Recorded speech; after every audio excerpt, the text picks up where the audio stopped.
15, balik po tayo doon. Nagkaano siya. Nag-iikot. Sumagot na naman kanina.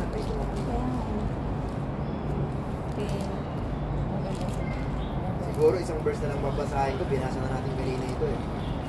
Ano po? Basahin ko na lang yung verse number basahin ko yung verse number 20 at saka ano 20 at saka hanggang 24. Yun lang po basahin ko. Kinabahan ako sa pag-awi. Hindi naman po yan sa akin. Amen. Sarap kasi ibawit sa Panginoon. Ano po? Sabi ng verse number 20. And he arose And came to his father, but when he was yet 3 days off, his father saw him, and had compassion, and ran, and fell on his neck, and kissed him. And the son said unto him, Father, I have sinned against heaven, and in thy sight, and am no more worthy to be called thy son. But the father said to his servants, Bring forth the best robe, and put it on him, and put a ring on his hand, and shoes on his feet. And bring hither the fatted calf, and kill it, and let us eat and be merry.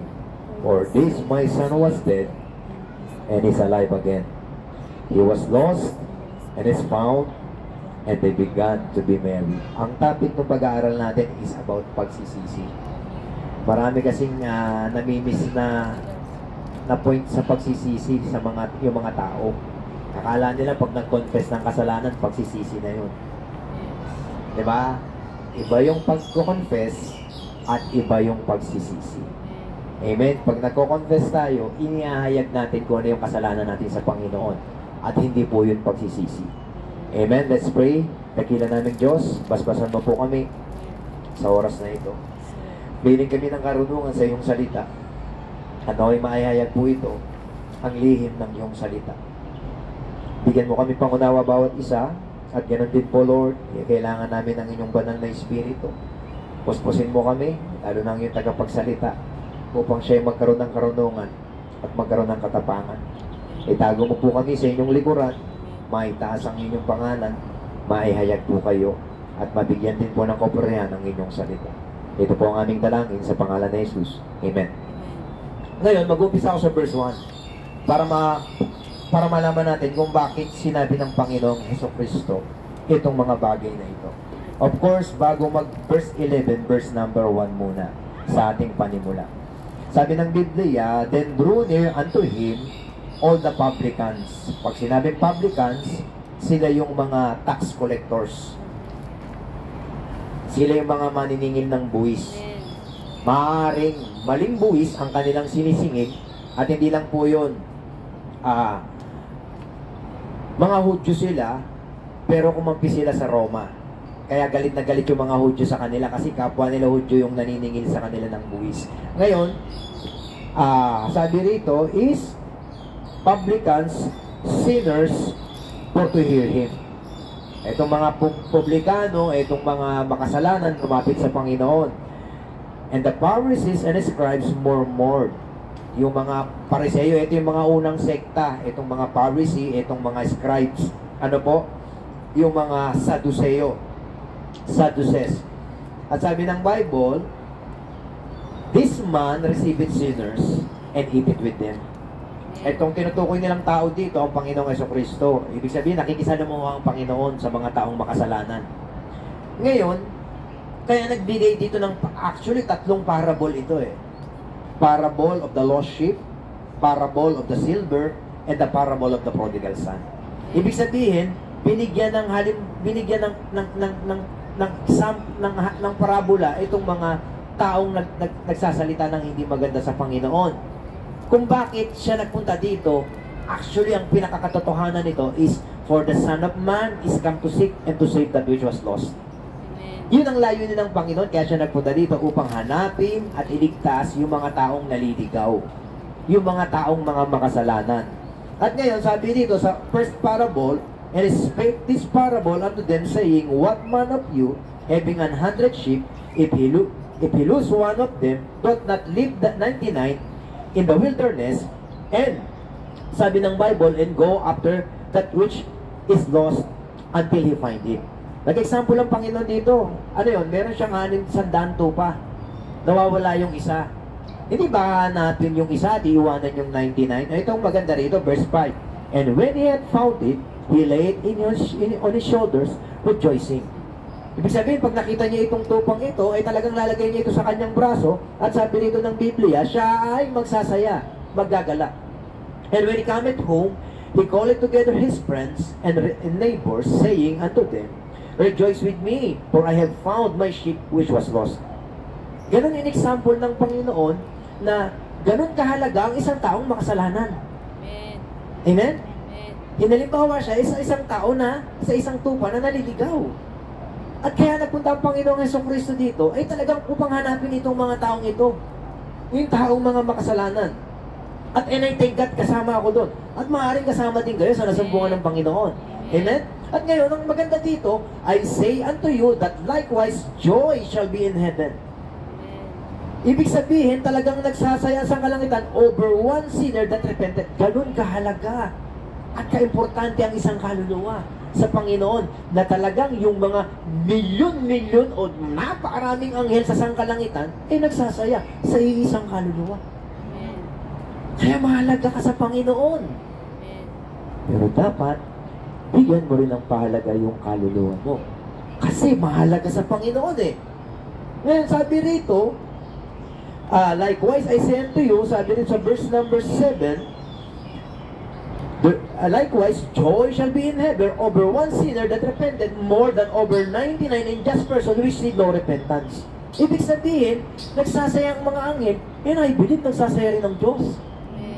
At ganun kasaya ang Diyos, ganun kasaya yung mga anghel, kung merong isang tao na magsisisi at babalik sa Panginoong Diyos na nasa langit. Verse 8,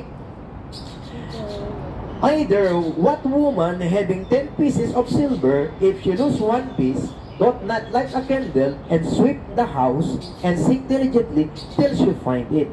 Meron siya 10 pirasong pinak, nawala yung isa. Talagang sabi rito ng Biblia, talagang magsisindi siya ng kandila. Hahanapin niya yung buong bahay ng masigasig. Kasi bakit? Nawawala nga. Sa ka ba nakakita, hahanapin mo ba yung hindi nawawala? Ano ba? O kaya ganun si Lord. Dahil lahat ang tao ay naligaw. Nawala. Kaya siya bumaba sa langit. Upang hanapin niya itong mga tao na naniligaw. At sabi ng verse number 9, And when she had found it, she called her friends and her neighbors together, saying, Rejoice with me, for I have found the piece which I had lost. Pupunta siya sa kapitbahay niya, sa kaibigan niya. Makigala kayo sa akin. Kasi bakit? Sapagkat yung tupa na hinahanap ko, ay yung pilak na hinahanap ko, nakita ko na. Nawala na ba kayo ng isang bagay? Yes. Sino nawala na ng isang bagay dito? At nung hinanap nyo? Tuwang-tuwa, syempre. Alam niyo po yung anak ko na lalaki, siguro mga 3 taon pa lang yun, o 4 na taon pa lang siya, o 5 taon. Pumupunta kasi ako sa kabilang barangay. Lagalag po kasi ako eh. Ngayon, hindi ko alam, sumunod siya sa akin. Nung sumunod siya sa akin, hindi ko alam, nakapunta na ako sa release, nakauwi na ngayon ako. Napauwi ako kasi hinahanap ko lagi yun eh. Hindi ko na siya makita. Kahit yung asawa ko, hindi makita. Ay, sinabi ko siya, punta kami kung saan kami pumunta. Nagpunta kami sa kabilang barangay. Alam nyo, nung nakita ko yung anak ko, imbis na magalit ako, natuwang-tuwa ako. Amen. Mangiyak-ngiyak sa saya. Amen. Kasi bakit? Nakita ko yung nawawala kong anak. Amen. And I believe, kung ako na makasalanan na tao, na magagalak, na makikita ko yung anak ko nawawala, how much more yung Diyos na nasa langit. Amen. Na talagang magsasaya, magagalak, pag nakita niya itong anak niya na naliligaw. Amen? Amen. Ngayon, tuloy natin ito. Verse 10. Kung ano yung sinabi sa verse number 7, sinabi niya rin sa verse number 10. Likewise, I say unto you, there is joy in the presence of angels of God over one sinner, ulitin ko, that repented. Ano ba yung pagsisisi? Ito ba yung sasabihin mo sa Panginoon yung kasalanan mo and then you continue again in sin? Of course, no. Yes. Ito ba yung pagsisisi na pagsisisi ako ngayon and then for the rest of my life, continue sa kasalanan? Hindi. Yung pagsisisi, hindi ito one time. Amen? At mamaya makikita natin yung tamang pagsisisi na sinasabi ng Bible. Upang mabigyan tayo ng idea kung paano talaga yung pagsisisi. Alam niyo po kung bakit may napunta sa hell na tao? Dito sa Bible, yung isang mayaman? Alam niyo kung bakit? Nakalimutan niyang magsisi. At sabi niya dun sa kay Abraham, sabi niya, Father Abraham, baka pwedeng utusan mo naman yung si Lazarus doon sa bahay ng tatay ko, may 5 kapatid. Upang sila ay magsisi, hindi mapunta dito sa lugar kung saan nasa siya, which is yung hell. Ngayon nakita natin, ibig sabihin, may naliligaw. At ang trabaho ng Diyos, hanapin tong naliligaw. At itong naliligaw na ito, magbalik loob sa Kanya. Kasi bakit? Naligaw nga siya eh. Naligaw siya. Bakit siya naligaw? Dahil sa kasalanan. Nalayo tayo sa Diyos. Ngayon, bibigyan tayo ng meron tayong introduction dito ng title nito, Prodigal Son's Repentance. Yan yung title nito.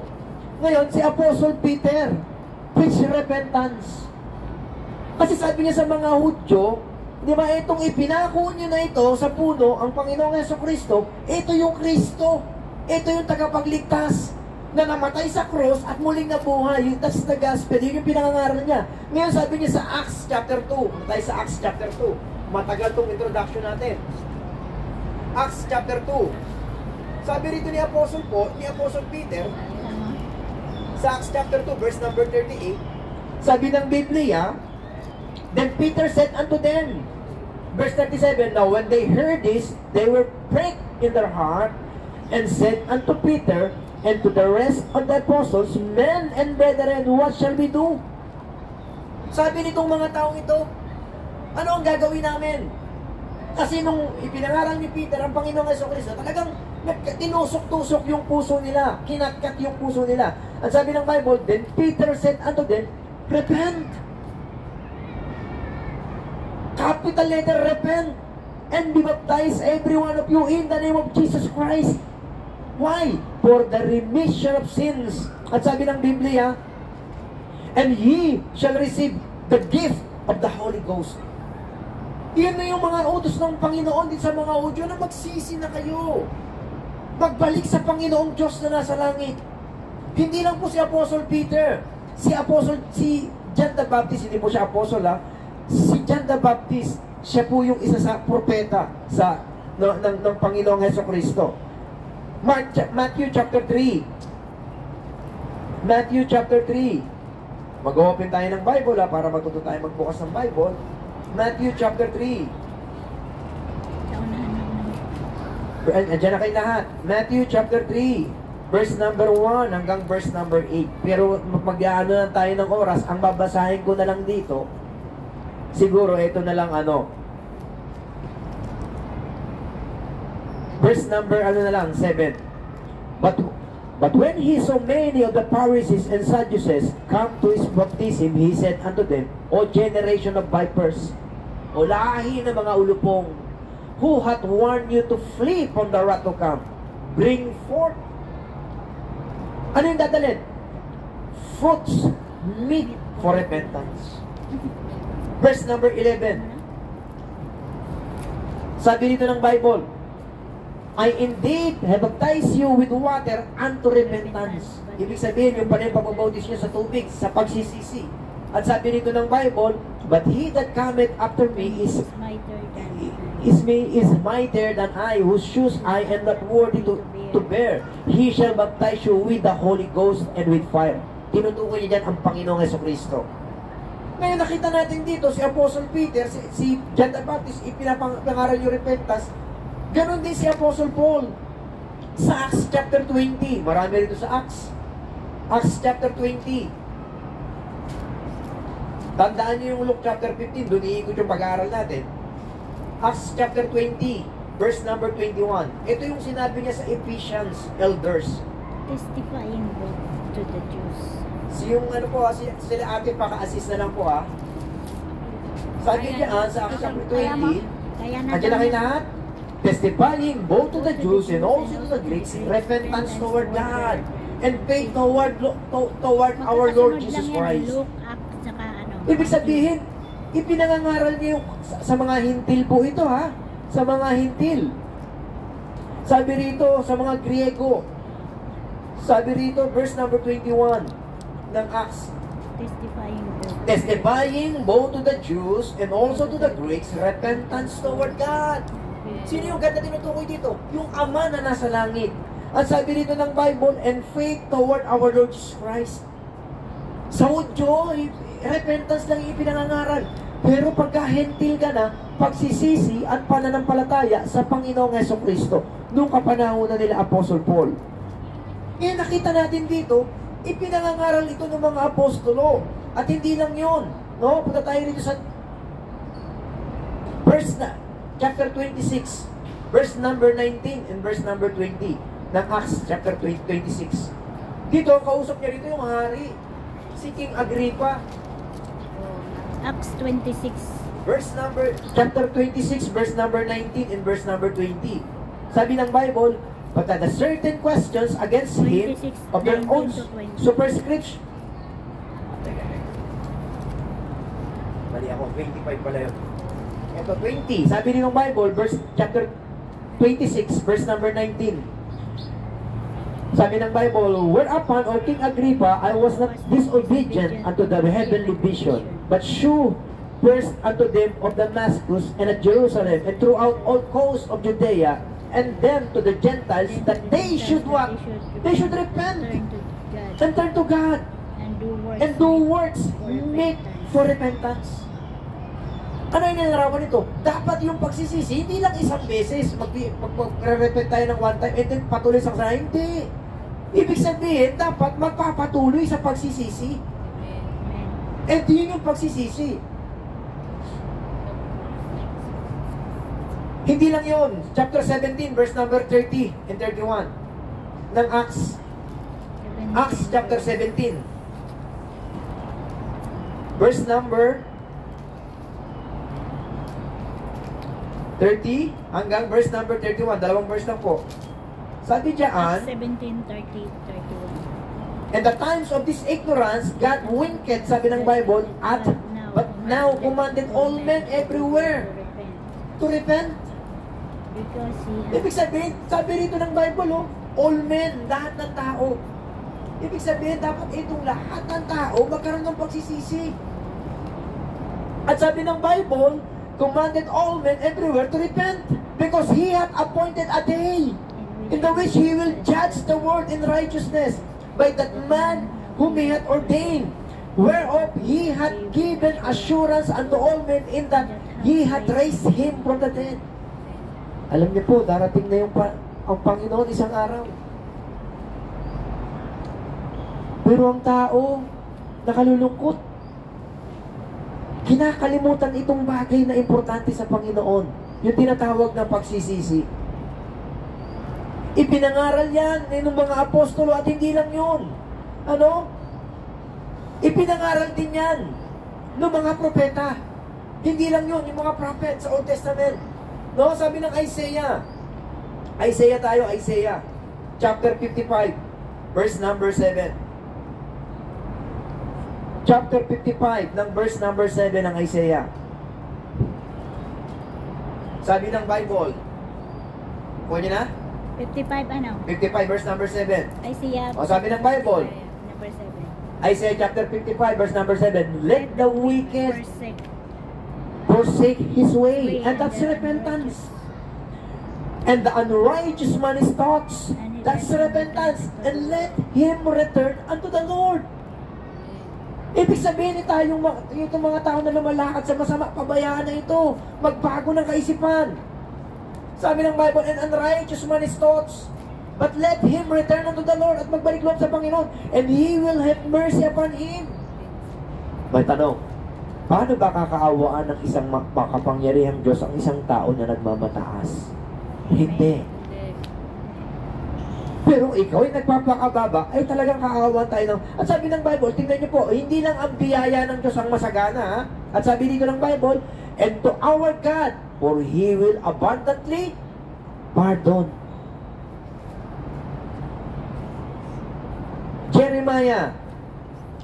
Jeremiah chapter 3, verse number 12. Ilang page na po ang pagitan niyan? Sunod Jeremiah chapter 3, verse number 12. Sa sunod lang. According kay prophet Isaiah. Jeremiah chapter 3, verse number 12, sabi ng Bible, go and proclaim these words toward the north and say, return, Return and say, thou backsliding Israel, saith the Lord. And I will not cause mine anger to fall upon you, for I am merciful, saith the Lord. And I will not keep anger forever. Ano yung salitang return? Ito yung tinutukoy natin yung pagsisisi. Magbalik loob sa Diyos. Yun yung nais ng Panginoon. Alam niyo sa Old Testament, marami tayong mababasa doon. Return, turn ye. Kita mo? Ang tinutukoy nun is, magbalik loob sa Panginoon, magsisi na. Verse 7. Amen? Sino nakakakilala kay Prophet Verse 12, Jonah? verse 12. Sino nakakilala Go kay and Prophet proclaim Jonah? these words, the word. Ito siya yung inanunong malaking isda sa Bible. Kilala niyo na siya. Chapter 3, verse... Ha? Oo, kilala niyo na siya. Okay. Jeremiah 3. Bakit ba pinapunta ng Panginoon si Prophet Jonah sa Nineveh? Para magpahayag ng salita ng Panginoon. At Pero umalis, hindi siya pumunta, ay tinuloy niya upang ipahayag sa mga tao na ang Diyos ay paparusahan niya ang mga tao hindi magsisisi. But kung tayo ay tatalima at magsisisi, sabi niya doon, tayo ay papawalang sala ng Panginoon. ganito. Kaya pinapunta ng Panginoon si Prophet Jeremiah doon, ay Prophet Jonah, upang ang tao magsisi. Yun yung pinakapunto doon. Kaya sabi ng Jonah chapter 3, verse number 10. Patay sa Jonah. Micah, Jonah. Okay, para ano natin. Micah, Jonah. Yan. Ha? Jonah, Micah, Jonah mauna. Jonah, chapter 3, verse number 10. O, ito, basahin natin. Verse number 10, sabi ng Bible, then said the Lord, thou hast had pity on the gourd. Chapter, ano ba to? Chapter 4 pala to. Chapter 3, dito tayo, verse 10. And God saw their works, that they turned from their evil way. And God repented to the evil that He had said He would do unto them. Ibig sabihin, meron siyang gagawin dito sa lugar ng Nineveh. Pero nagbago ang isip ng Diyos. Kasi bakit? Kasi nga sabi rito ng Bible, and God saw their works that they turned. Sabi ng Bible. Ibig sabihin, yung kanilang gawa, ano yun? Turn from their evil way. Ibig sabihin, nagbalik loob sila sa Panginoon. Tinalikuran yung mga bagay na masama. Yung bagay na kasalanan. And that's repentance. At hindi lang yun. Nakita natin yung mga prophet, no? Punta tayo sa Ezekiel. Ezekiel, bago yan mag-Daniel. Ezekiel, chapter 33 ng Ezekiel. Sunod ng Jeremiah, Ezekiel. Chapter 33. Hindi po, Lamentation. Lamentation mo, tapos Ezekiel. Lamentation pa. Jeremiah, Lamentation. Ezekiel. Chapter 33 ng Ezekiel. Nandiyan na kayong lahat? Ezekiel, chapter 33. Verse ano? Chapter 33, verse number 11. Number 11. Verse number 11 ng chapter 33. Sabi ng Bible, andyan na kayo lahat? Pa-assist na lang po si Sister Remalyn. Andyan na kayo? O, sabi ng Bible, say unto them, as I live, saith the Lord God, I have no pleasure in the death of the wicked. O kaya ang Panginoon, hindi siya masaya pag may namamatay na walang pagkakakilala sa Kanya. Kasi bakit? Ang gusto ng Diyos, pag ang tao namatay, merong relationship. According sa Psalms, precious in the Lord the death of His saints. Yung may relasyon, itong walang relasyon, hindi siya masaya. Kaya ang nais ng Panginoon, bawat tao maligtas. Verse 11, say unto them, as I live, saith the Lord God, I have no pleasure in the death of the wicked, but that the wicked turn from his way, and that's repentance, and live. Turn ye from your evil ways, for why will ye die, O house of Israel? Alam niyo ba, lahat ng karamihan ginamit ng Diyos, ipinangaral yung pagsisisi. Old Testament man o maging sa New Testament. Alam niyo po, tingnan niyo yung tao ngayon, lalo na pag-araw ng linggo, hindi nila naiisip ang Panginoon. Hindi nila alam. Nabibigyan ng oras ang Panginoon, napakabilis na oras. Yun yung katotohanan. Ano nga kailangan nitong mga taong ito? Yung magkaroon ng pagsisisi. Amen. Kasi bakit? Ang katotohanan, hindi talaga nila kilala yung Diyos kung paano magalit. Hindi talaga nila kilala yung Diyos kung paano magparusa. At hindi nila alam talaga na yung Diyos talagang dapat pinupuri, pinapasalamatan, niluluwalhati, sinasamba.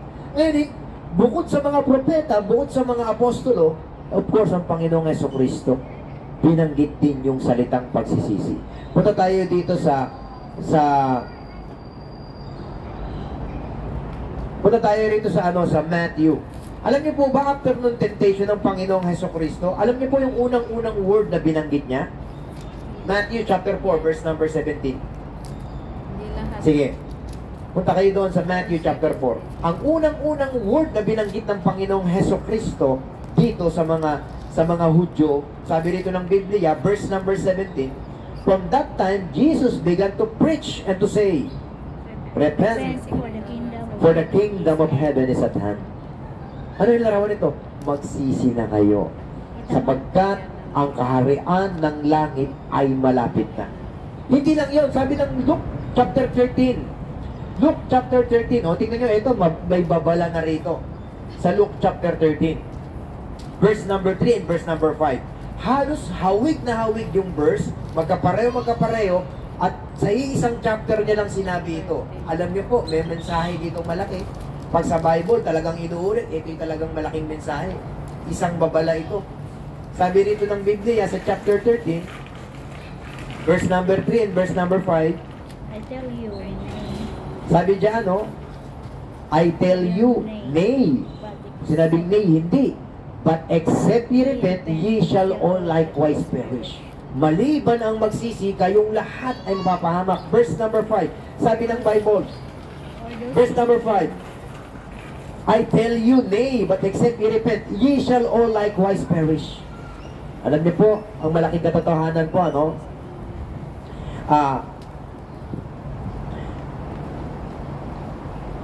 meron ding mga Kristiyano na hindi pa nagsisisi. Amen. Yes. Amen. Nakikita yan sa... Marami. Nakikita yan. At lalo na yung hindi Kristiyano. Amen. Okay? At dito, makikita natin, yun talagang perfect picture ng repentance. Ngayon po, bago tayo mag-umpisa, dun sa ating mensahe, sa number 1 and number 2, tatlo lang po yan,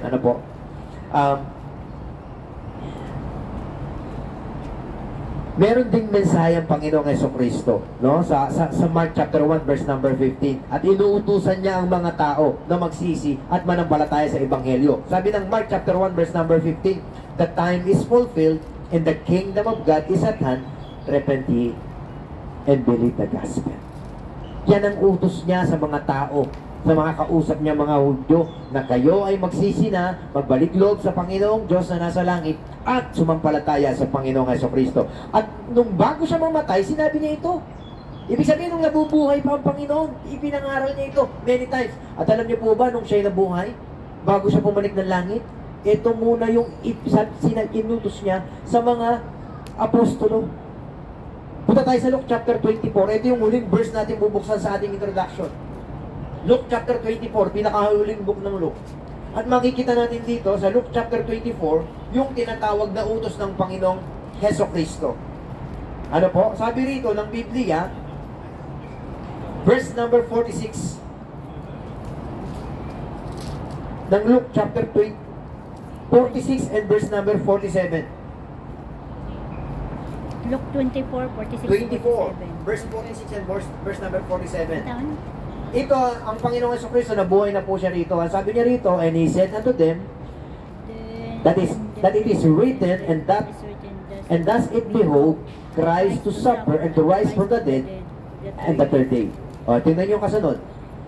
And that repentance and remission of sins. Ano yung remission of sins? Forgiveness of sins should be preached in His name among all nations, beginning at Jerusalem. Ibig sabihin, itong pagsisisi, dapat ipangaral ito sa buong, sa sanlibutan, sa buong mundo. Amen. At hindi lang yun, maging yung kapatawaran ng kasalanan.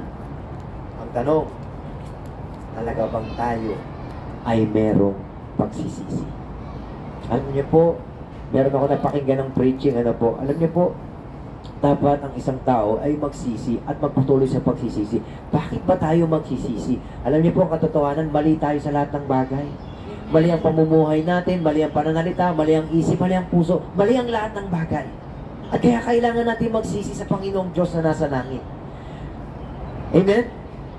Ngayon, ito katotohanan, maraming Christians ngayon, o professing Christians, ay akala nila, sila ay talagang struggle sa faith. Hindi po totoo yun. Ang katotohanan po talagang hindi nila nakamit yung tunay na pagsisisi. Amen. Yes, that's true. Ano po, ayun ang problema ng real Christian at ganoon din yung professing Christians ay talagang di sila nagsisi. Di na bago yung isip, di na bago yung kaloob-looban. Di nagpasakop sa Lordship ng Panginoong Hesukristo. Ang totoong pagsisisi ay daan sa pananampalataya. Repentance is not an emotion. It is a decision. Amen. Kasi sometimes pag nag-share ka, parang nadadala sa emosyon yung tao eh. Pero hindi yun yung hindi po yun yung pagsisisi. Pag sinabing repentance, ito yung decision ito. Yes. The Lord, talagang, sa'yo na ako. Magpapasakom na ako. Ano po? At yun ang dapat itanong natin sa ating sarili. Am I truly repented? Tunay ba talagang tayo ay nagsisi? Ano ba, tunay ba talaga na bago yung isip natin, na bago yung kalooban natin? Tunay ba talaga tayo nagdesisyon? Iniwanan na ba natin yung kasalanan? Amen? Hindi double-minded. Ano yung double-minded? That Monday, susundin ko yung sarili ko. Tuesday, susundin ko ang Panginoon. Thursday, susundin ko ang Panginoon. Wednesday, susundin yung sarili ko. Ano yung arawan ng double-minded? According sa Bible, a double-minded man is unstable in all his ways. Kaya nga dapat pag mag-faith, tatayuan yung faith eh. Di ba? Hindi parang alon. Kasi bakit? Gumagalaw-galaw, mahirap yun, hindi matibay yun. Ngayon, pag-aralan natin itong repentance dito sa chapter 15, verse number 11, balik tayo doon. Unang titingnan natin dito, basahin muna natin yung chapter 15. Umpisa ako sa verse number 11. Sabi ng Biblia, alam niyo po, pangatlong parable na ito, parable of the lost sheep, parable of the silver. Ito yung pangatlo, parable of the prodigal son. Ano? Parable of the lost son. Verse number 11. And he said, a certain man had two sons. Verse 12. And the younger of them said to his father, Father, give me the portion of goods that fall to me. And he divided unto them his living. Pambihira itong anak na ito, buhay pa yung tatay niya, inuha niya kagad yung parte niya. Di ba? At ngayon, dito natin makikita talagang pag ang tao talaga walang pagkakilala sa Panginoon, talagang sakim eh. Tama? Amen. Yun, tama, ano? Tama. Kasi dito wala pa siyang pagkakilala sa Panginoon, sakim na, kinukuha na yung parte niya sa yaman ng tatay niya, buhay pa yung tatay niya. Verse 13. At dahil binigay na sa kanya, and not many days after the younger son gathered all together and took his journey into a far country. Alam nyo, kinuha niya yung mana niya eh. Pero kahit hindi naman siya lumayo eh. Pero lumayo siya dito. Alam mo, ito yung picture na lumayo sa Panginoon. Amen. At sabi rito ng Biblia, and there wasted his substance with riotous living. Ibig sabihin, yung binigay sa kanya ng tatay niya na pinarte niya, ay sinayang niya lang sa mga walang kwentang bagay. Alam niyo po kung saan sinayang ito? Sa mga harlots according sa Bible din. Sa may bandang taas na verse niya, sa may bandang babang verse, sa pinakahalos huli, yun yung kapatid niya nagsabi. Kasi nagsiselos yung kapatid niya rito nung pagbalik nito eh. Ngayon, verse number 13, talagang nagpakalayo siya. Lumayo sa magulang niya. Dahil siyempre may hawak siyang malaking kayamanan, lumayo siya. Verse 14, and when he had spent all, eto na, naubos na, nawala na. There arose a mighty famine in that land. Dumating yung pagkakataon naman, nung wala na siya, na nagastos niya na lahat, dumating yung malaking tagutom. Sabi ng Bible, mighty famine in that land, and he began to be in want. Dumating na yung pagkakataon na nangailangan na siya. Dumating yung pagkakataon na talagang ubus na siya. Dumarating yun sa buhay ng tao. Amen. Amen? Yes. Kristiyano ka man o hindi ka Kristiyano, dumarating sa buhay yun. At ngayon, nakita natin dito, verse 15, dahil wala na siya, ubus na yung binigay sa kanya nung tatay niya, nangailangan na siya, wala siyang trabaho. Eto na, verse 15. And he went and joined himself to a citizen of that country, and he sent him unto his fields to feed swine. Alam niyo, sa panahon na ito, kahit naman sa panahon dati, no, kahit sa panahon ngayon, ito yung pinakamababang aspeto ng trabaho. Ulitin ko, para magkaroon ka ng kayamanan, ano yung larawan nito? Talagang may kakayahan sila, may yaman sila. Pero iba na sitwasyon, dahil lumayo siya sa tatay niya. Dito, nagtrabaho siya, pero yung trabaho niya is talagang hindi kaayahan. Magpakain ka ng baboy. Walang-wala na siya. Kaya ngayon, nakita natin dito, sa verse number 16, and he would fain have filled his belly with the husks that the swine did eat. Nagpapakain siya ng baboy. Of course, dahil pag nagpapakain ka ng baboy, halo-halo ka dyan eh. Di ba? Gusto niya nang kainin yung pagkain ng baboy. Yan yung tao na lumayo sa Panginoong Diyos na nasa langit. Sabi doon, di ba? Naligaw. At lahat tayo'y ligaw. Walang kahit na sino mang tao sa mundong ito ang hindi ligaw. Lahat tayo'y naligaw. At nakalulungkot ito dahil wala siyang pera, wala siyang pambiling pagkain, at hindi lang yun, yung kaning baboy na ang gusto niyang kainin. Ninanais niya ng kainin. Bakit? And no man gave it to him. Wala nang taong nagbibigay sa kanya ng pera. Wala nang tao na tumutulong sa kanya.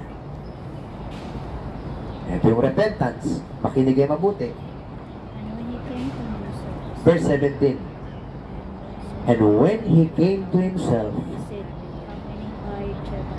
he said, nagbubulay-bulay na siya. Repentance, magmumula yan dito. Okay? Nagbubulay-bulay na siya. At sabi dito ng Bible, how many hard servants of my fathers have bread enough and to spare, sabi ng Bible, and to spare, and I perish with hunger. Ito yung iniisip niya. Sabi niya, mabira, daming alipin ng tatay ko. Meron silang kinakain. Sapat. At ang maganda dito, meron pang sumusobra. Meron pang natitira. Nakapagtatabi pa sila. Pero ako nandito. Nagugutom. Napapahabang. Ito yung kanyang iniisip. Verse number 18. I will arise and go to my father and will say unto him, Father, I have sinned against heaven and before thee. Ibig sabihin, talagang aminado siya. Diba? Babangon siya, sabi dito, talagang aminado siya na nagkasala siya sa Father. Sino yun? Ang Diyos na nasa langit. At sabi rito ng Biblia, and before thee, maging sa iyo. Verse number 19. Ito yung dito tayo kukuha ng puntos na number 1. and am no more worthy to be called thy son. Alam niyo, naniniwala ako, anak ng hari ito eh. Ibig sabihin, hindi na ako karapat-dapat tawagin mong anak. Ito yung nagsisisi. Make me as one of their heart servants. Yun yung isang unang titingnan natin. He decided to be slave. Ano yung nalarawan nito? Ibig sabihin, siya nagpasya na handa nang magpaalipin. Ready siyang magpaalipin. At ito yung magsisisi. Handa na magpaalipin sa Lordship ng Panginoong Jesucristo. Handa na siyang sumunod. At nakita natin sa verse number 7 and verse number 19, iniisip niya yung sitwasyon niya eh. No? Sa ama niya, talaga nga, ibig sabihin, sa ama niya, maganda yung kanyang yung iniisip niya yung situation niya, sa ama niya at situation niya, ngayon, magkaiba na. Siya'y gutom, walang pagkain, nalulungkot, nalulumbay. Alam niyo kung bakit? Dahil lumayo siya ng sobra sa kanyang ama. At ngayon, yung alipin ng kanyang tatay, nakita natin talaga may mga pagkain at mayroon pang sapat. May sumusobra. At nakita natin sa may verse number 19, sabi ng Biblia, make me as one of their heart servants. Ibig sabihin, willing siyang magpaalipin. At yan ang hinihintay ng Panginoon. The Lord, sometimes, dito nga tayo sa Hong Kong, kasama ako, nagpapaalipin ako. Bakit hindi tayo magpaalipin sa Panginoon? Diba? Alam niyo po, buong linggo talagang, kung kayo, kuskus kayo, kami, kaskas naman kami doon. Paspasan kami doon sa pagdideliver. Ay talagang yung pa ako, praktisado ito. Kasi nagpapasakop ako, nagpapaalipin ako dahil binabayaran ako. Pero hinihintay ng Diyos. Lumapit tayo sa akin sa Panginoon, Lord, ako isang taong nagkamali na nagkasala. Sakupin mo ang lahat sa akin. Hinihintay ng Diyos, sabihin natin yun. Kasi ang Panginoon, hindi siya hindi kaya niyang gawin yun, pero hindi niya tayo ginawang robot. Ang gusto ng Panginoon, tayo yung lumapit sa Kanya. Kasi bakit ginawa niya ng lahat eh? Pinadala niya yung propeta, pinadala niya yung apostol, and especially pinadala niya ang Panginoong Jesucristo upang itong mga taong ito magbalik loob sa Kanya. Tayong mga tao bumalik sa Kanya kasi bakit? Nalayo tayo. Naligaw tayo. Napahamak tayo. Marami tayong beses na pinahamak ng desisyon natin. Amen? Amen. O kaya kailangan natin ng Diyos. Nakita natin dito sa chapter 15, maliwanag na maliwanag, make me as one of their heart servants. Gawin mo akong isang alipin mo, Ama. Kaya ba natin sabihin sa Panginoon yun? O ganito, pag ikaw isa ka ng alipin, hindi ka na masusunod. Amen? Amen. Kasi pag sinabing alipin, talagang pagpapasakop ka sa Panginoon. Kaya ba natin yun? Amen. Parang hindi na walang makapagsalita. Amen. O, tingnan nyo po, kung sa ibang tao nagpapalipin tayo, how much more sa Diyos na nasa langit? Amen. Kaya sabihin sa Panginoon, Lord, make me as one of thy heart servants. Magdesisyon tayo. Huwag bukas, ngayon na, dahil bukas si Satan yun. Amen. Si Satan, ito ako, ganun ako. Diba? Ang gusto niya, bukas ka na lang maniwala, bukas ka na lang magsisiwag. Baka abutan tayo ng kamatayan.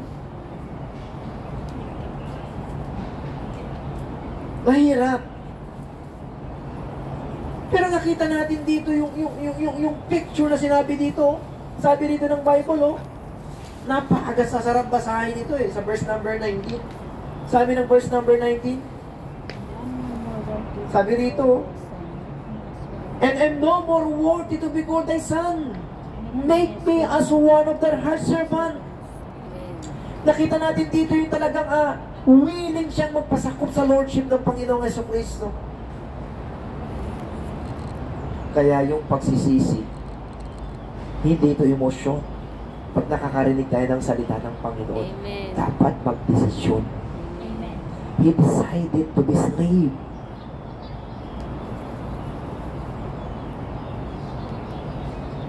Listen to this. Totoo ito, ha? Totoong handa siyang magpaalipin. Kasi bakit? Sa verse number 20, nakita natin dito, and he arose and came to his father, but when he was a yet great way off, his father saw him and had compassion and ran, sabi ng Bible, and fell on his neck and kissed him. Kahit kailan hindi kaawa ng isang Diyos na maaway ang isang taong nagpapakataas. Bakit nakakaawa nitong, bakit siya naawa dito? Kasi totoo yung pagbabalik niya. Importante yun eh. May dalawang uri kasi nagsisi eh. Merong hindi totoo at merong totoo.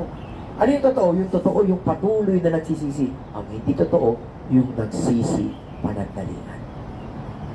Hanggang kailan ka magsisisi? Hanggang nabubuhay tayo.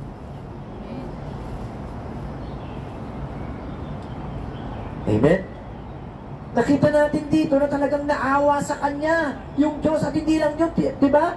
Kasi bakit totoo yung kanyang paglapit? Ano? Kinaawaan siya. Kaya sa oras na ito, no? Handa ba tayong magpaalipin sa Diyos? Yan ang katanungan. Alam mo, hindi importante yung bilang natin. Ang importante yung puso. Isang araw, pag nagpatuloy tayo, dadami tayo. Amen. Trabaho ng Diyos yung magparami. Amen. Hindi natin trabaho yun. Basta ang trabaho natin, makinig. Ang trabaho nyo makinig, ang turo sa akin ang trabaho ko is magturo. Dahil tinuturuan ako ng Panginoon. Pasalamat tayo sa Panginoong Hesukristo. Kaya sa oras na ito, magpasakop tayo sa Lordship ng Panginoong Hesukristo. Maging alipin tayo ng Diyos. Pangalawa, He decided to change His mind. Ibig sabihin talagang siya nagpasa na baguhin yung kanyang kaisipan. Verse number 17, balikan natin ito. Dito muna ako sa verse number 12. Makita natin yung unang pasya niya. Sabi dito sa verse number 12, 13 pala, and not many days, sabi ng Bible, after the younger son gathered all together, he took his journey into a far country, and there wasted his substance with riotous living. Ito yung desire niya eh. Ubusin yung magpakalayo. Ubusin yung binigay sa kanya nung kanyang ama sa walang bagay, walang mga kwentang bagay. At dahil naubos na ito, verse 17, balik tayo dito. And when he came to himself, ito na, nag-iisip-isip na siya, nagbubulay-bulay na siya. How many hard servants of my fathers have bread enough and to spare, and I perish with hunger. At sabi ng Bible, I will arise. Ito yung iniisip niya. I will arise and go to my father and will say unto him, Father, I have sinned against heaven and before thee, and am no more worthy to be called thy son. Make me as one of thy hired servants. Alam niyo po, itong lahat ng verse 17, verse 18, verse number 19, kung walang action, hindi po mangyayari yung kaawan siya ng Diyos. Nag-decision siya eh.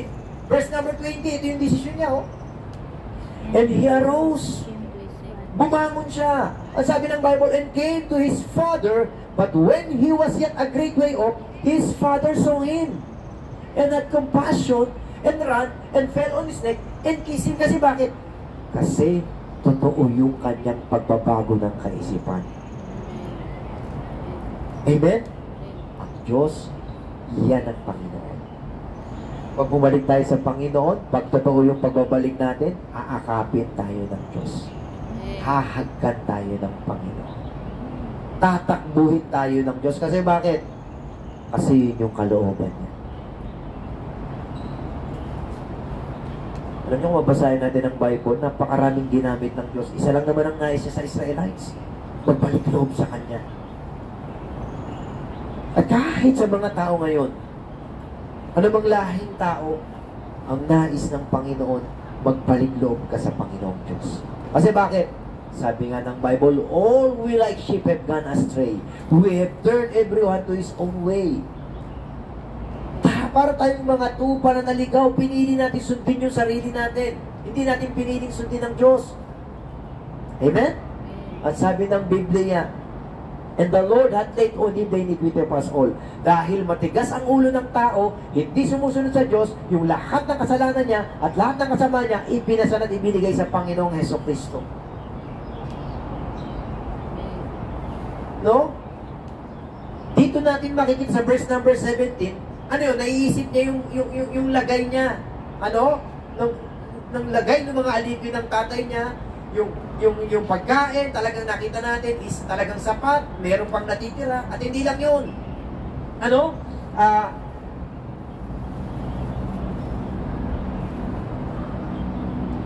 Sabi niya, sabi doon sa ano, sa verse, sa dito, nagpa siya sa verse number 20, he decided to change his mind.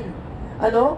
Na dati ang isip niya ay lumayo sa Ama, pero nabago na yung kanyang kaisipan. Kundi lumapit na sa kanyang Ama, bumalik sa kanyang Ama.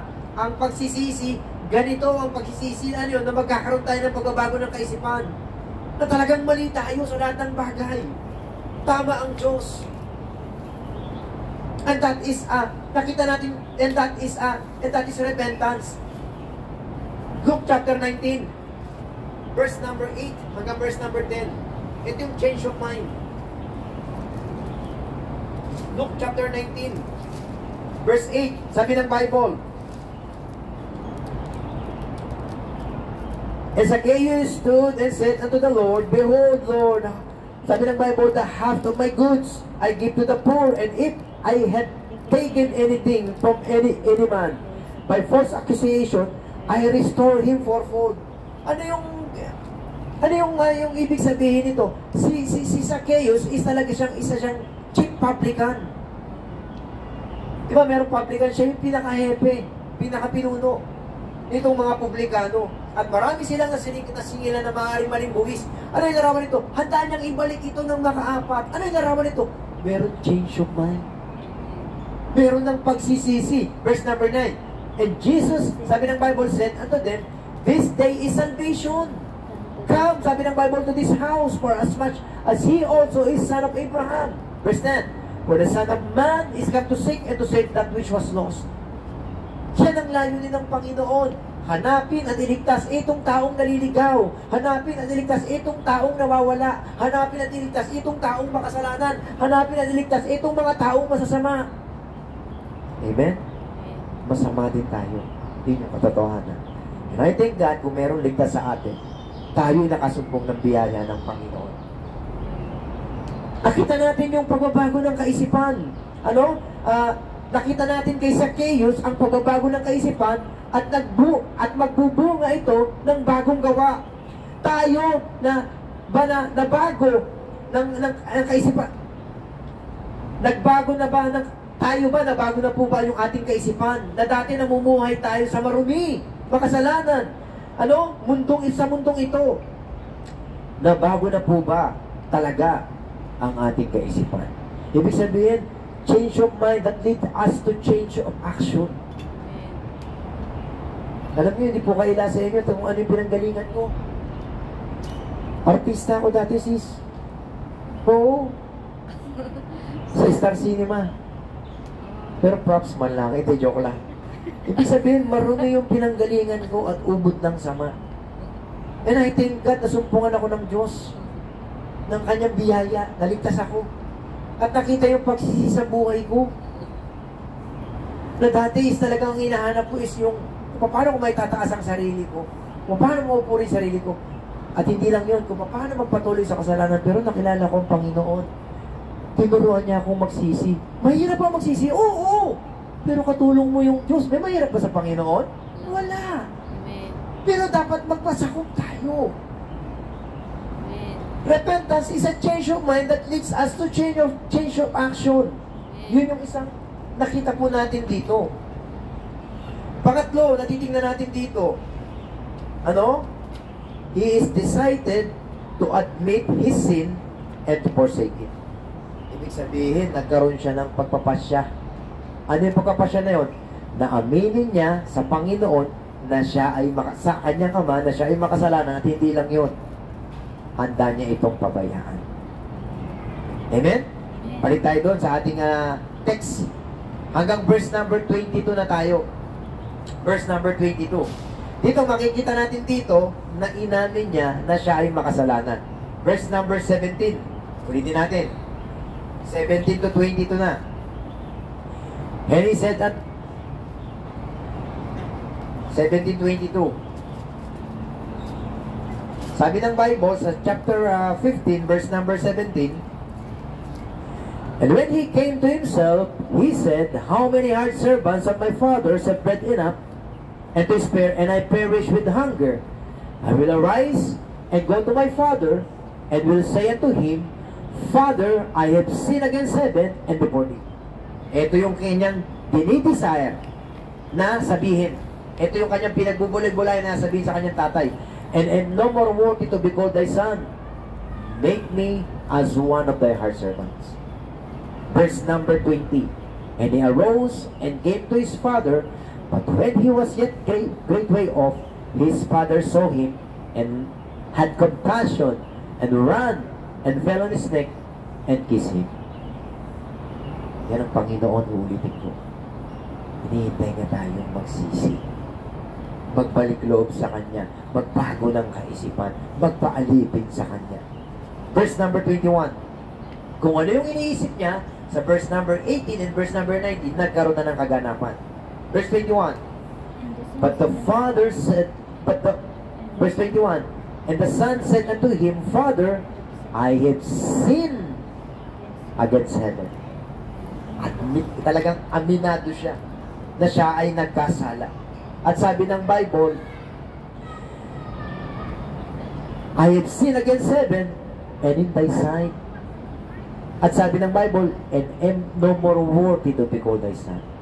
Hindi na ako karapat-dapat tawagin mong anak. Verse number 22.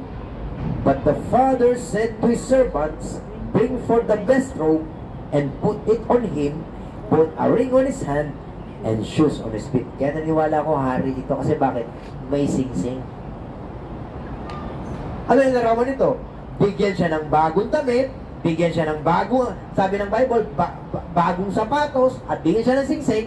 Kasi bakit? Verse 23. And bring hither the fatted calf and kill it, and let us eat and be merry. For this my son was dead, and is alive again. He was lost, and is found. Di ba nakita natin sa verse number 7, verse number 10? Nagsasaya yung mga anghel sa sangkalangitan. O kaya dito, nung bumalik yung kanyang anak, sabi rito ng Bible, and bring hither the fatted calf and kill it, and let us eat and be merry. Bakit? For this my son was dead, and is alive again. He was lost, and is found. Alam niyo po, sa oras na ito, maaaring kinausap tayo ng Panginoon. Baka yan yung kulang sa buhay natin. Marami tayong maling pananalita, maling desisyon, pinangungunahan natin ng Diyos. Come on! Magkaroon tayo ng pagbabago ng kaisipan. Una, patungkol sa Diyos. Kasi bakit? Kasi dati, okay lang kahit gumawang kasalanan, may kaparusahan pala sa Panginoon. Diba?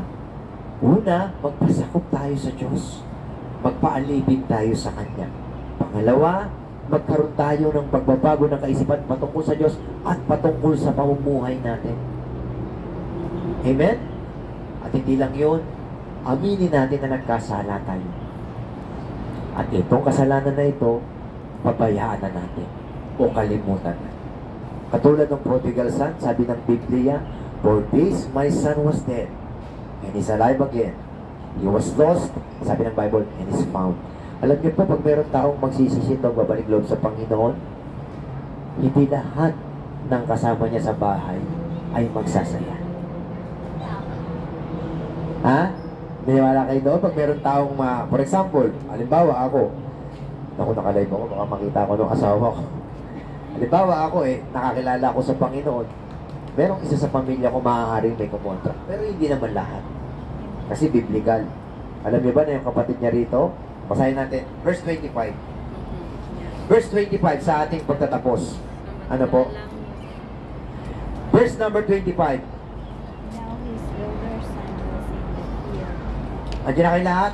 Yes. Okay, sabi rito ng Bible, sa verse number 25 ng Luke chapter 15, sabi rito, now his elder son, sabi ng Bible, was in the field, and as he came and drew nigh to the house, he heard music and dancing. Pag halimbawa may narinig tayong mga music at may nagsasayawan, ano yung unang maiisip nyo? Party. Ha? Birthday. May party. Bukod sa party, ano pa? Birthday. Day? Birthday. Ano pa? May nagkakasiyahan. Ayun, nagkakasiyahan. And he called, sabi ng Bible, one of the servants and asked what these things meant. And he said unto him, thy brother is come. O ba, dapat masaya siya, di ba? Ay, pambira yung kapatid ko, matagal ko nang hindi nakikita ito. Baliktad, anong nangyari? Hindi siya nagsaya. Pero yung mga anghel, di ba, nagsasaya?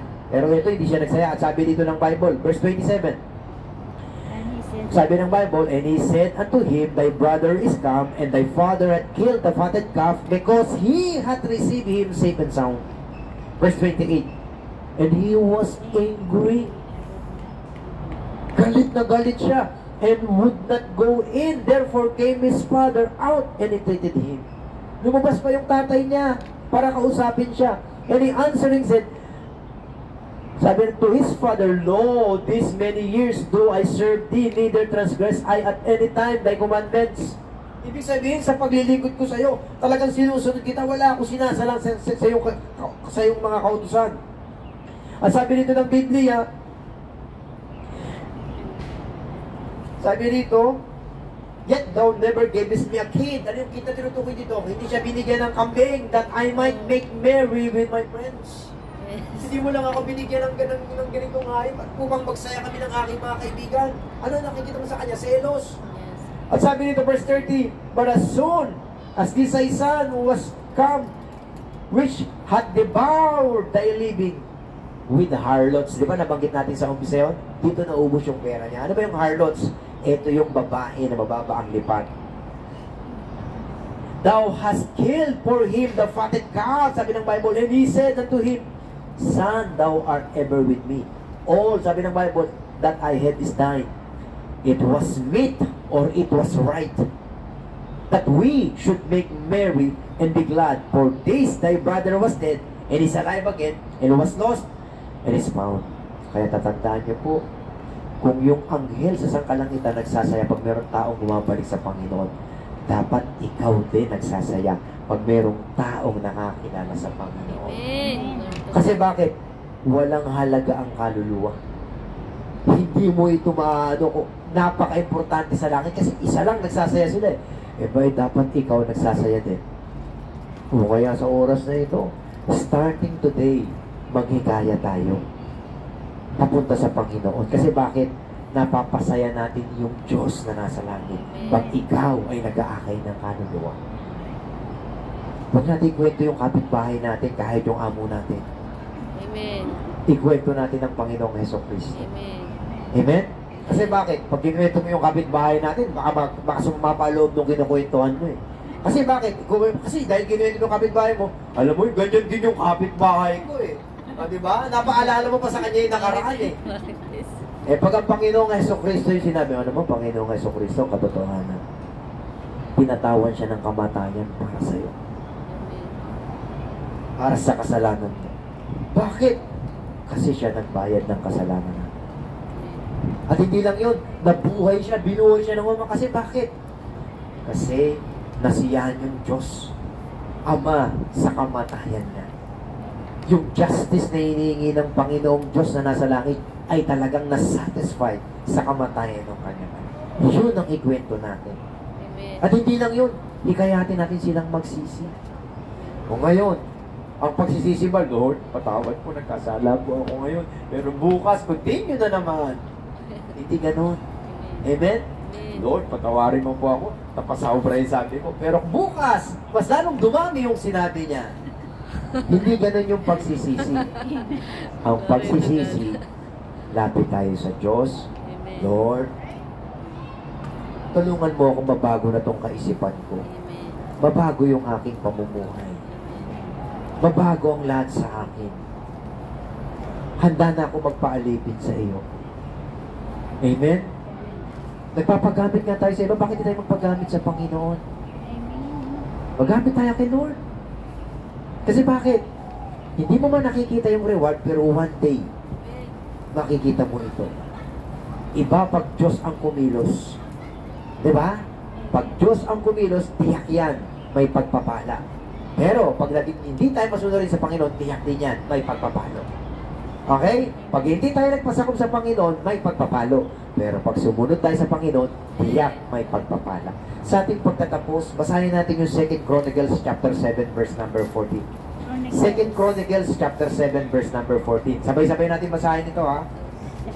Chapter 7 verse number 14. Alam niyo po, ito yung tinatawag na, makikibabasa natin dito yung tinatawag na pagsisisi. May binanggit na prayer dito, pero talagang ang verse na ito is about pagsisisi. Sabay-sabay natin basahin sa chapter 7. Second Chronicles, Chapter 7 verse number 14. chapter 7. Second Chronicles, chapter 40. Verse 14, chapter 7. Chapter 7. Alam niyo po ba na prayer ito ni King Solomon? Verse 14. Sabi rito ng Chapter Bible. 7, verse 14. Oo. Chapter 7. Sabi rito ng Biblia, hindi, merong prayer dito sa Solomon eh. Teka lang, hindi yata. Chapter 7, 2 Chronicles, 7:14. 2 Chronicles. Dito nag-appear ang Panginoong Jesucristo kay Solomon. Sa verse 12 hanggang pataas sa verse. Ano po? Pagtapos ng... Amen. Verse 12. Opo. And the Lord appeared. Sabi diyan, sabay-sabay, verse 14. Verse 14 lang. Ready, read. If my people which are called by my name shall humble themselves and pray and seek my face and turn from their wicked ways, then will I hear from heaven and will forgive their sin and will heal their land. Alam niyo, yung pandemic, yan ang kailangan. Ang pagsisisi. Sabi rito, asan yung pagsisisi rito? And turn from their wicked ways. Isayin ko, ha, if my people which are called by my name shall humble themselves. Tatandaan niyo po, tumatawag tayo sa Diyos na nasa langit. Kaya marapat ang isang taong tumatawag sa Kanya ay nagpapakababa. At sabi ng Bible, and seek my face. Shall humble themselves and pray, manalangin, and seek my face. Sabi ng Bible, and turn from their wicked ways. Tumalikod na sa kanyang mga masasamang gawa. And that's repentance. Kaya sa oras na ito, at sabi dito, tingnan niyo yung pangako. Ito yung pangako. Sabi ng Bible, and will forgive their sins. Ay, ito pala yung pangako. Then will I hear from heaven and forgive their sins and will heal their land. Kaya sana, mga minamahal ko, ulitin ko, ito yung kulang.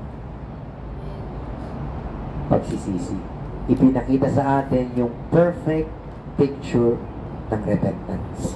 Ulitin ko, mali tayo sa lahat ng bagay. At kailangan nating magsisi. Paano? Magpasakop na tayo sa Panginoon, magpaalipin tayo sa Kanya, mag-change of mind na tayo. At yung change of mind na ito, ililid tayo sa change of action.